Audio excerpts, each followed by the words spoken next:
One thing I really enjoyed about our conversation in person as we spent some time together over dinner is how affable you are. You're pretty easygoing, not taking yourself too seriously. When we're talking about money, it could get really tight really fast and people get really pretentious. And you were a good sport about a lot of different things. I want to talk to you a little bit about self-awareness and your own personal brand.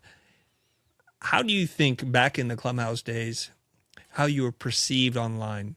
Like, because a brand is what other people say about you, not what you say about yourself. So a lot of people are like, I'm this kind of person, I'm that kind of person, but then the audience kind of forms their own opinion. And if enough of us have a similar opinion, then it says you have a brand. So let's start there. What do you think your brand was like back in the day? And how has it evolved over time? When I first started, it was real estate. That's how I kind of made my pot of gold, and then it went from real estate to then becoming teaching sales training. And then it evolved from sales training, and then it went to speaker training. And it went from speaker training to social media. Now it's gone from social media to investing, and then AI, and then tech. And so as I started to use Clubhouse, I started to understand how, because, when you look at A16Z, they put 100 million to that company, right? To fund it. And so they got a long runway. So I was like, oh my God, like I need to get into these tech companies. How to get into it? So that's how I got allocation for a lot of these like big deals out there, like people, small allocation in like, SpaceX or, animal brands, like all these big brands. Obviously these are not primaries, these are secondaries.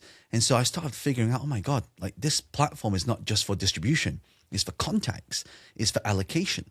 And so when I started to speak to people, they start to understand that, well, this guy's an investor, but then he's like a social media guy.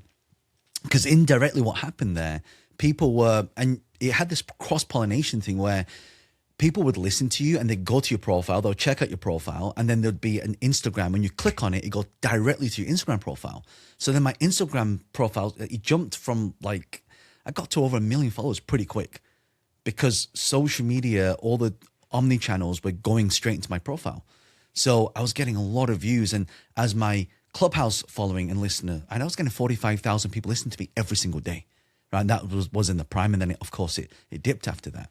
But a lot of those followers started following me on Instagram. And then, because Instagram at the time, I was like, oh, it's for kids, right? But then I started to realize the thousands of DMs. I remember 1 month I got like 32,000 DMs. It was insane. So I saw all this traffic coming through, and I just realized at that point, this is something special. And by the way, I'm not an audio guy, right? I'm not even like a writing guy because I'm dyslexic. So I do a lot of video.